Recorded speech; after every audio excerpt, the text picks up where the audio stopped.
Today I want to talk to you guys about one of my favorite topwaters for summertime fishing. And the thing is this bait will work outside of the summer. I throw it a lot in the fall as well, but there's something about the warmest months of the year that this bait absolutely excels. I guess the fish's metabolism gets cranked up. There's more fish up shallow that are willing to eat this bait. And for me, like I said, it has become a tool not only to go get bites, but get really big bites. And so I want to break down some tips about throwing the Chopo or any plopping style bait for you guys that I've learned over the years of fishing this bait that have turned it into what for me is probably one of the deadliest baits that I have in my box as far as topwater fishing goes and just fishing in general during the summertime months. And so the first thing that I kind of want to talk about is what baits do I choose as far as like brands that I use. So I was fishing a whopper plopper back kind of when whopper ploppers weren't cool. I got one of the very first whopper ploppers ever made, and they were designed for musky fishing back in the day by Larry Delberg. You know, they had like the 130 size, or I don't know how big that freaking thing was. I just know it was huge. And I had a few of those things that I used and actually ended up catching some bass on them. And then they started to introduce some of the kind of smaller sizes, more geared towards bass fishing. And when those came out, I ended up getting like all of those as well and had a ton of success on them. But they always had their little quirks about them. Like you would buy like 4 and there would be one that would have a perfect tail that would run right.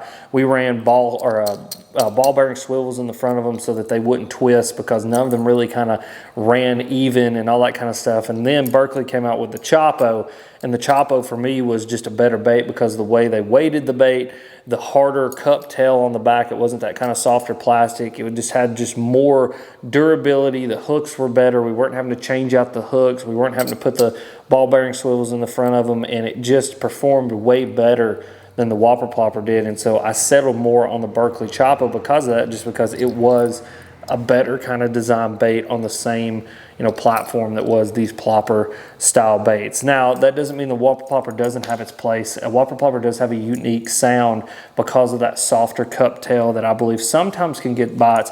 But with just the introduction of all the different size Chopos that we have now, I found myself keeping a Chopo in my hand 99% of the time. But just kind of wanted to put that out there for you guys. If you guys want to check out the Chopo, I'll make sure and link them down below with my rod, reel, line, set up, everything that I use to throw this bait.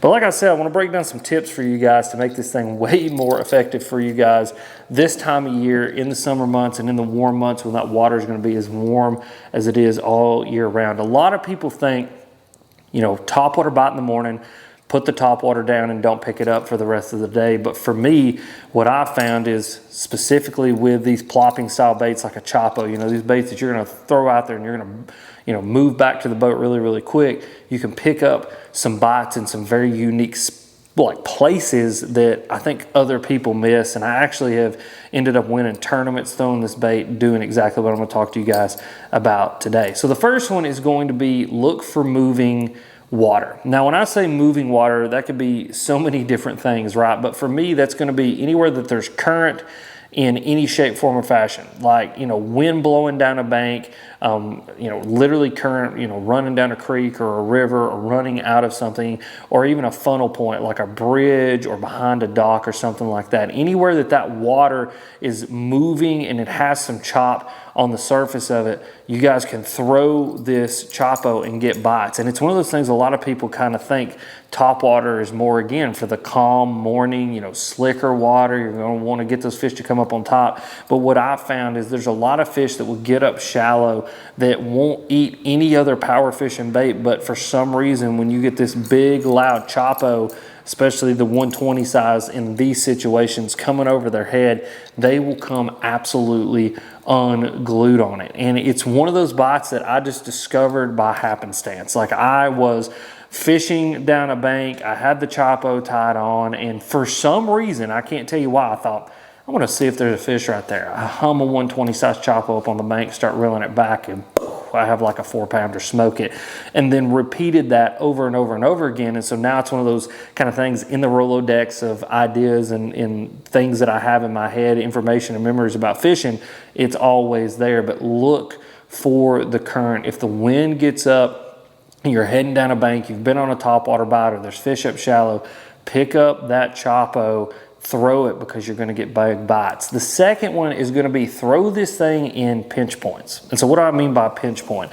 Anywhere that a fish can ambush from or can push bait up against it, this Chopo is going to be super effective. Some of my favorite things to do is, you know, go up a bank with a Chopo, and if there's a row of boat docks, fish every conceivable edge and like angle of that boat dock that you can with the Chopo. It's crazy how many times I've thrown a Chopo right up next to a boat dock or a set of boat dock posts and just be working that thing out of there as quick as I can work it, really throwing a whole bunch of water and have a whole wolf pack of fish come out after it and try to kill it. The same thing with like the front post of a boat dock, the back corner, if there's a seawall that makes any kind of angle change or anywhere that those bass can sit. And a lot of the times it's going to be the big, most obvious spots that these fish are eating. And kind of what I almost like compare it to is kind of like glide bait fishing. Anywhere that you would look and go, I bet that there would be a fish that would eat a glide bait right there.